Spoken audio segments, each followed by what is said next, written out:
All right, so here we go. This is a repeat story. I think it's already had 1 million sub hits on it. And unfortunately, I made this video, was it 2 or 3 years ago? It was right after I was healing from that mosquito bite. And more or less just kind of playing, and that's when I was first discovering that everybody was actually really loving the hunt stories. And on the editing program, I mentioned it before, if there was any additional sounds put edited into the video, the volume sounded great on the editing program, but for some weird reason, when you load it up to YouTube, the added in sounds go way higher, and it distorts and ruins everything. And back then, the sounds weren't recorded in stereo either. So anyway, this story needs to be retold so it's a little more clear. There's definitely going to be thousands of people out there who haven't heard this story yet. It's a doozy.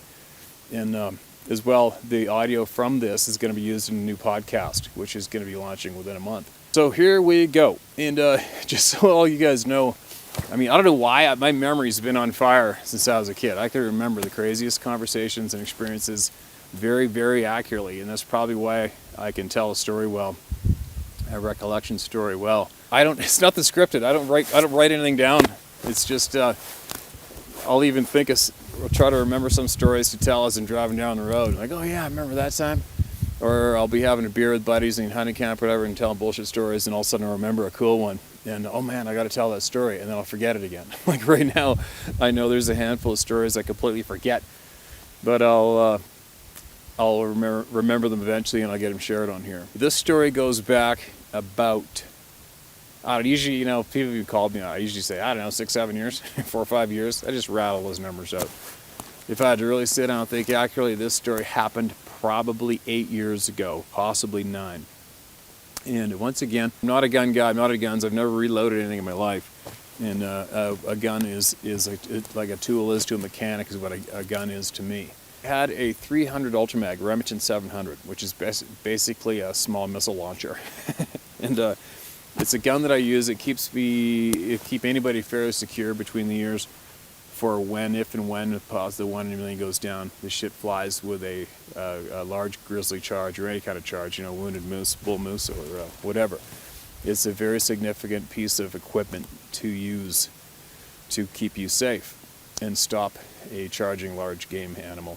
A friend of mine who's right into guns had worked up a bunch of loads for this particular rifle, my 300 Ultramag. To be straight up honest, over the years of my hunting career, the only rounds I've ever seen fail are from handloads. I've never had a round fail that I bought from boxed on the shelf in a store, ever.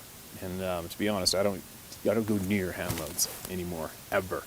And when I first told the story, a lot of people, I think I've seen this comment about 5,000 times. How would you ever trust anybody's handloads? Don't ever trust anybody's handloads. Well, I don't. It was once. Okay? And like I said, I'm not the gun guy. I'm not the reload guy. I'm not familiar with it. And when you let a somewhat professional gun handler, gun enthusiast reload your bullets, you're not familiar with it, you're not going to think that it's a bad thing to do. And obviously I do now.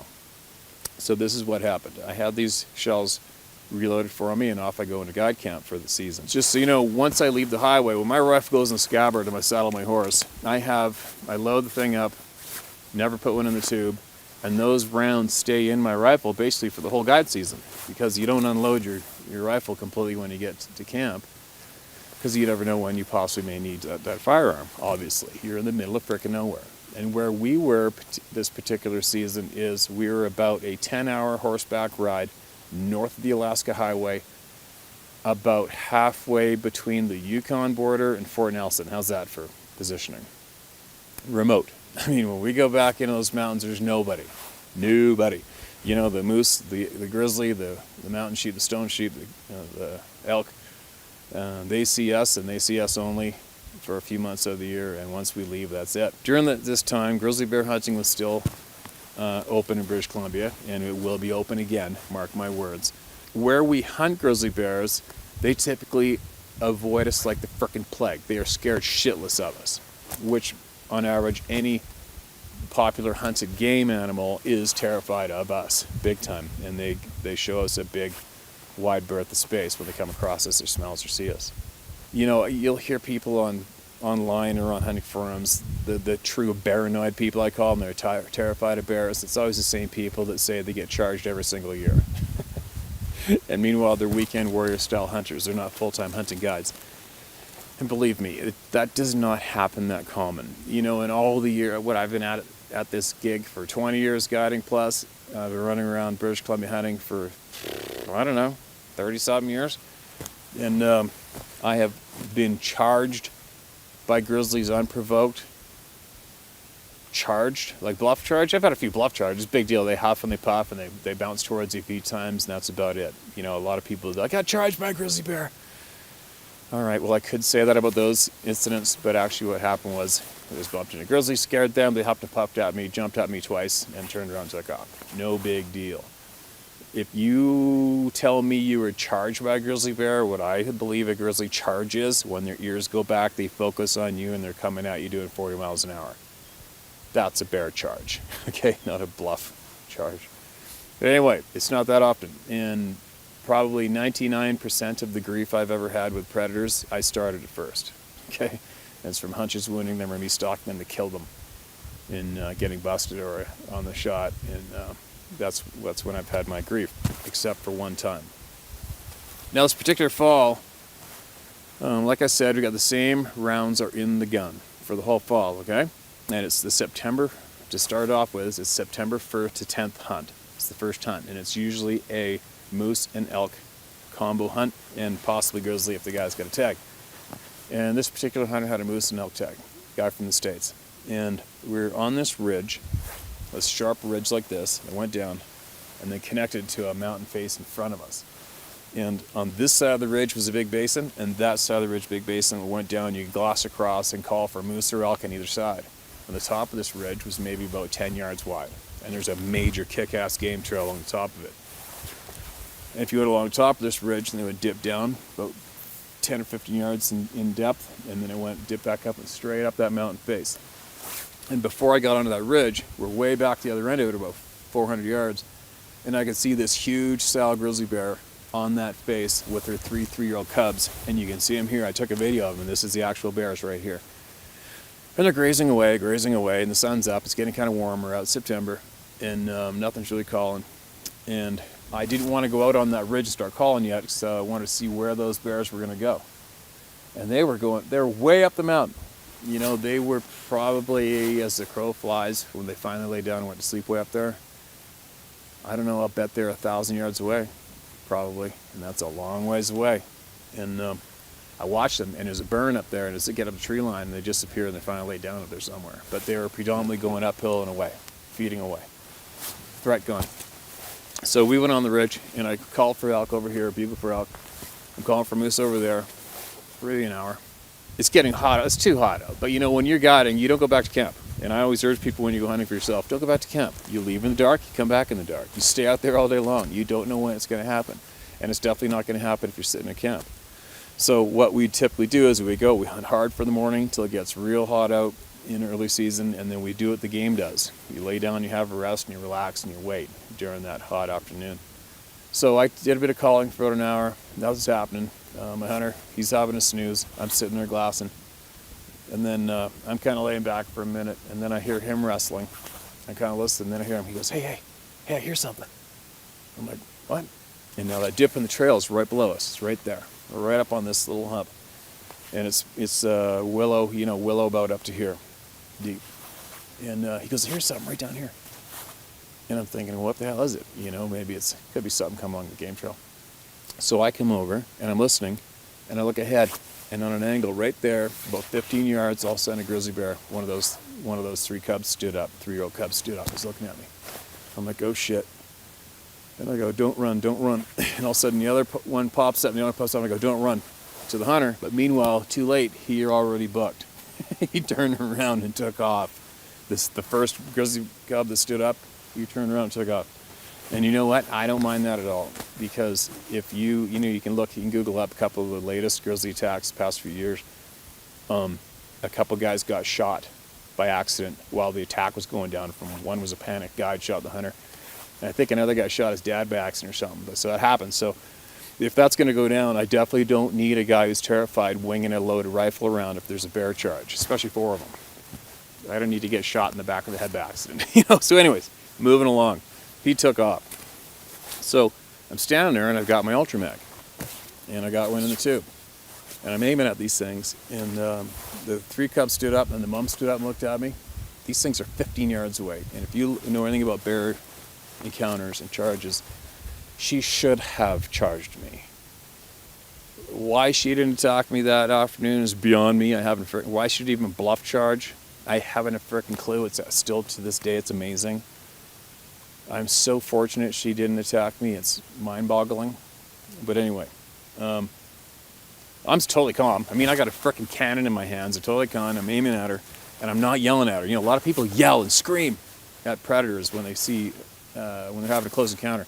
You know, with a black bear, for sure. Because a black bear's coming at you, he's coming at you to kill you, to eat you. There's no other reason. Or a big cat, they're coming to kill you, to eat you, and they're testing you to see how much of a struggle it's actually going to be to kill you. So you do want to scream and make noises and lunge at them and throw sticks at them and throw rocks at them and be aggressive. That's when you do that. But with the grizzly bear, especially a sow with 3-year-old cubs that are at the age where they attack you too, you do not scream and yell at them and get aggressive. You do not want to raise the energy of that situation with her at all costs. You don't do that. So I stood there and I'm talking calm in this tone I'm talking right now. And I just got the gunner. I'm like, don't do it, Mom. I'm a human being and I'm going to blow your head off. You know, like, do not do it. Don't do it. And I'm totally calm. Because if she is going to come and get me, she's downhill, I'll just drop to my knee and I'll shoot her in the face. And that'll be the end of it. And if I have to shoot another one of those cubs, I'll shoot it too. So everything's cool. And I got 100% confidence in my weapon and myself, and everything's fine. And then, so she drops down and she starts ripping back and forth, growling and hissing and making these disgusting sounds. And she's ripping back and forth, growling. And I couldn't quite see her because just the buckbrush and the willows moving. I'm like, you know, it's a pretty intense situation, obviously. And the cubs are looking at her, and they're looking at me and looking at her, and it's almost like he could almost read them. You know, it was almost like they're like, are we going to get him now, Mom? Are we going to get him? Are we going to get him?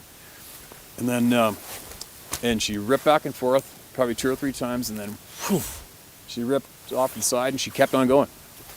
And then all the cubs dropped down, and they all went with her. I'm like, all right, game on. Chalk that one up as another experience, right? Now, take note, I pulled that round out with the bolt, pushed it back down, and moved the bolt over top of it, and that's how my gun rides, and that's how it stays. All right? Now, moving along, that hunt got done. He actually went home with a real nice big elk. I don't think he did get a moose. He missed a moose. He missed a moose at about 8 yards in the timber. Another story. And now I got another guy, Henry from California, great guy. Is that King Henry? King Henry? The trail mix and peanuts and stuff mixes and you see in the Shelton States, that's him. Big SCI, Safari Club International member, great guy to hunt with, experienced hunter. And we had some misfortune and Henry knocked down a monster, one of the biggest bull moose I ever frickin' seen. We knocked it down and got up and took off and we lost it. And I remember I went looking for that moose for a couple days. And with that same gun, with the same round, and potentially, you know, a couple of days later, still trying to find that moose. It didn't die, but if it did, you know, you're potentially going to come up on that moose with a huge grizzly on top of it in thick bush, and you know, more often than not, that bear is going to rush you and attack you. So, thankfully, that didn't happen, but that was the thought that came in the back of my mind. You know, I went looking for that wounded, potentially dead moose with this gun, with those same rounds from the gun, and then what happened? So then, another day during that hunt after that episode, we woke up and it was absolute shit-eating storm out. It was pissing rain and fog and everything, and nobody's going out. So we slept in, stayed in camp. Then it started clearing up around noon. And I have a spot not too far from camp where you got to go behind the cabins, down to the creek, past the shower stall, up the main horse trail, up to the timber, and over the first rise. And over that first rise, I tie up the horses, and we hike down about 200 to where I took a chainsaw years ago and I cut out this big opening so I could glass to all the mountain slopes even farther, again, for big moose and sheep, and have a little fire or whatever. So it's a nice close hunt. It's good for days like this. You got a half day. So we went there and left camp. Take note now, we left camp around noon, maybe 1 o'clock. So we got a few hour hunt for the afternoon. So we ride up there, and the trail's been there since 1968 or something. I mean, this is a major horse trail right close to camp. It's pounded down. It's got dirt on it, and tracks really show up on it real good. So we rode, take note, this is creepier than shit. We rode up the trail, tied the horses up, and hiked down a thick bush to this opening and sat there. Glass for a few hours.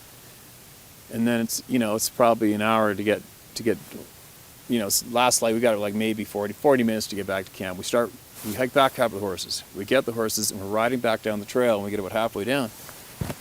And I glance down, I'm like, oh shit, look at the grizzly bear tracks right on top of our horse prints coming up the trail behind us from when we first came up. I said, hey, I go check this shit out.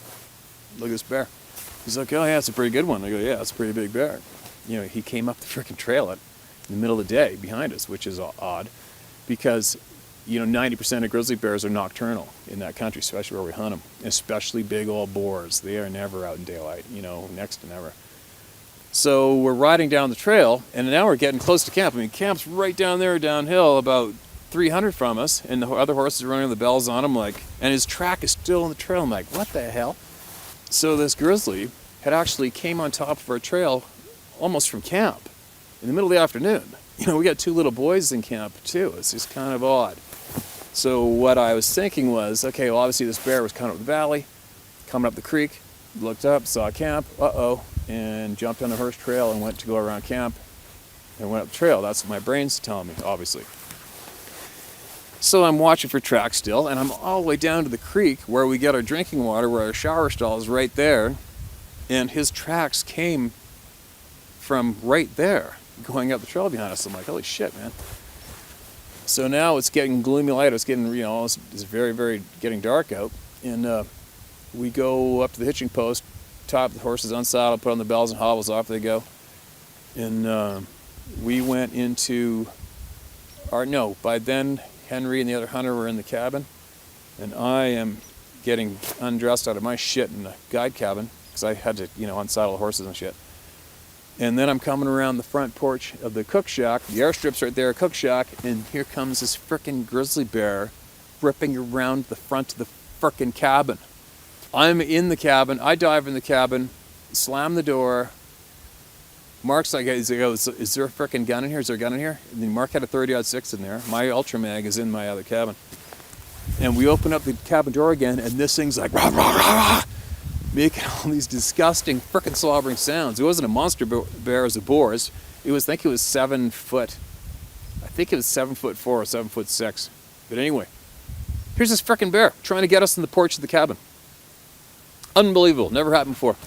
And so we slam the door again, like, holy shit, shoot that frickin' thing, man, shoot it. Like, you shoot that, you shoot that bear. That thing's obviously got some emotional problems, and you can't have a bear like that doing things like that in camp, especially with a couple kids running camp and a wrangler who's got to go out and get horses in the morning, 4 in the morning in the dark. So we open up the door again, and boom, Mark drilled it. And so it goes running around camp again, launches off the bank into the willow. And you can hear this thing gurgling and dying, growling, making the sound of the willow. And I said to Mark, I go, let's go in there and finish that. Let's go finish him quick. Because you do not want to shoot a grizzly bear in camp and have it go disappear in the willow and not know where it went and not know if it's dead. You don't want that to happen. That's very, very bad. So I go running to my cabin, put on my headlamp, grab my rifle, jack one in the tube, the same round that I've been jacking in the tube since the beginning of the fall. And I go running into the willow towards the sound of this grizzly bear gurgling and growling and spitting in the bush right there. The willow's this deep, you can't see him. I got the headlamp on. And I come up on him, and he's right there, and he's 90, he's dead, he's dying. His lungs were actually hanging out the other side of him. There's a perfect shot from 30-06, Mark drilled him one. And I didn't have to shoot the gun. You can see a picture of the bear right here. This is him right here. And so it's pretty exciting. I jacked that round out and pushed it back down on a rifle again. And then we went back to camp, and the next day we had to spend the day skinning that thing out and getting rid of the carcass. because you don't need that carcass in camp. And yes, grizzlies eat dead grizzlies. and we got the carcass out of there, drug it off with a horse, and skinned it out, filled out. We all filled out witness reports for the Conservation Service. And that's what went down. So now a grizzly tag came available, and we were going to go. Henry was contemplating buying the tag, and it was kind of funny because he asked me, he's like, what do you think, should I get the tag? And I'm like, dude, get the tag, trust me, get the grizzly tag, we'll get a monster on Grizzly Gulch. And he waffled on getting the tag, and I'll show you the bear we videotaped here that day, because he goes, well, let's just go out and see if we can find a bear first. And I'm like, dude, we don't have time, your hunt's over in 2 days or 3 days, and you need to buy that tag 24 hours before you go hunting them. And he did buy the tag, and sure enough, we found this monster frickin' bear. Check this thing out, easily over 8 feet, and we found him. But anyway, backpedaling. Before that day, now that I realize we're potentially going to go looking for grizzly bears intentionally, I said to Henry, I go, okay, well, let's shoot our guns. You know, we've been through a lot here in this hunt, and now let's just make sure our guns are still on. So Henry pumped one out of his rifle. It's still on. I jacked that same round into my rifle, the same round that I was pointing at that sow and 3 cubs that should have attacked me, the same round I had in my gun when I was going through thick bush, potentially looking for a 2-day-old moose carcass, the same round that I went running into the willow with the headlamp on to finish that grizzly bear with already got a hole in it, and imagine if it came lunging at me, that same round. And I took a shot. I pulled the trigger and nothing happened. It went click. I'm like, what? And then I looked at it, I opened up the bolt and pulled that empty shell out, and a wisp of smoke come out of the shell, and the barrel was clogged. And my buddy back home, who had hand loaded all those shells, had forgot. So, well, I don't know. I don't know anything about hand loading, you guys. So don't ask me how. I haven't a frickin' clue. All I know is there was no gunpowder in that shell. And the primer was enough to push the lead into the tube. So once I realized what potentially everything I had just gone through the last 2 weeks, my knees, I remember vividly, I still remember obviously, my knees started to turn into rubber and wobble. And because I should be dead. I should not have survived that. You know, imagine if that sow came flying at me, which he should have, I would have pulled the trigger, nothing would have happened. I would automatically just jacked another one there and pulled the trigger again, would have blew the gun up in my face, and she would have finished the job and tore me to living rat shit, and I would have died. 100% I would have died. I should have died. The bear, oh yeah, and take note, after the grizzly tried to get us in camp, tried to get me in camp, get us, I want to find out where that thing came from the next day, and I backtracked it. And you're not going to believe this. So that bear was in camp at noon. It followed my hunter and Henry and I, all the way up followed us up the trail. We tied up the horses and went down and sat. It sat on us up there somewhere. It sat on us. And then that bear followed us all the way back to camp. And then decided to charge on the porch. Is that not a mentally handicapped, emotionally disturbed frickin' 1 in a billion grizzly bear? Like that moment, that episode right there is absolutely mind-boggling, frickin' amazing. I still cannot believe it. Like a grizzly bear like that. Okay, he wants to kick my ass or somebody's ass. He's already sitting on me in the thick bush up there. That bear could have killed both of us at any time he decided to. That's how much they outclass us. We were just sitting there talking about who knows, we were bullshitting, using our spot scope binocular, looking at a mountain. You would never suspect in 10 seconds there is a mature grizzly bear stalking your ass behind you from downwind in the thick bush. He would kill us both like that. Why he didn't kill us both then, I haven't a freaking clue. Why he followed us from the thick willow, why he didn't pounce on us in the willow at camp at noon. Instead he followed us all the way up the trail, sat on us. Why he didn't pounce on us up there, I haven't a clue. And then he followed us all the way down, and then he said, let's get it on. We're at the cabin. Absolutely frickin' crazy, stupid, bizarre. But get back to that round. Imagine if when I went running in there to finish him off with my headlamp, and he was very much alive, and I went click, he would have been on me, shredding the living shit out of me.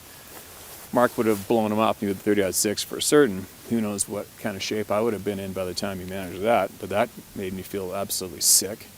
And then it's funny, I borrowed I was Henry, another hunter, had a satellite phone, and I got the satellite phone. I phoned my buddy. I go, hey man, remember we were joking about you drinking and not putting gunpowder in my rounds? Well, just guess what? Guess what just went down? And then I got off the phone. He said he just about puked when I told him that. And my legs got wobbly, and you know what? I developed a shake. I must have took every round out of my rifle for the rest of that fall and shook it and felt it to make sure there's powder in it. I'll bet you I did that. I did it all day. I did that with my rifle probably every half hour, 15 minutes. I couldn't stop myself. I developed a shake. You know, for a lot of you people who said, you can't shake and feel the gunpowder in a bullet. Well, yes, you can. And when I first did this video, and other people said, oh yeah, like you wouldn't notice the difference in the weight in the shell when you put it in your rifle. I'm like, who would even think of that? Me? Me? I got bullets, I got rounds sitting all over the place. They're in the ashtray of my truck, they're in my pocket, and my vest. I got, you know, and I'll get a few of them at a time. I'm not picking up a frickin' round and going, oh, does this have gunpowder in it? Nobody does that. You grab a handful out of the box, bing, bing, bing, you put them in your rifle, you're done. Get your head out of your ass. For all you dumbasses that said I should have felt the weight of the round being different, no. Unless you're intentionally looking for it, paranoid, worried, wondering if there's no gunpowder in the round. But no, you don't ever, I've never wondered that before in my life. I don't know anybody that has. So there you go. That is what happened. And that is one of, it's not that exciting of a story, but I will tell you what, that is one of the most creepy, insane episodes of my entire outdoor career I've ever lived through. I just can't believe it. You know, I mean, I should have pulled the trigger on that round 2 or 3 different times, plugged the tube with a chunk of lead, jacked another one there, pulled the trigger, blew my face off, and got annihilated by a grizzly bear. Unbelievable. Like, think about that one. The amount of 1 in a millions that happened in this entire past story is a little bit much. But that's what happened. And I definitely don't wish that upon anybody else. And I know there's going to be 10,000 comments on this video after its launch of you saying, never trust somebody's handloads. Never trust anybody's handloads ever. What are you thinking? There you go. I said it. Now you don't even have to comment it.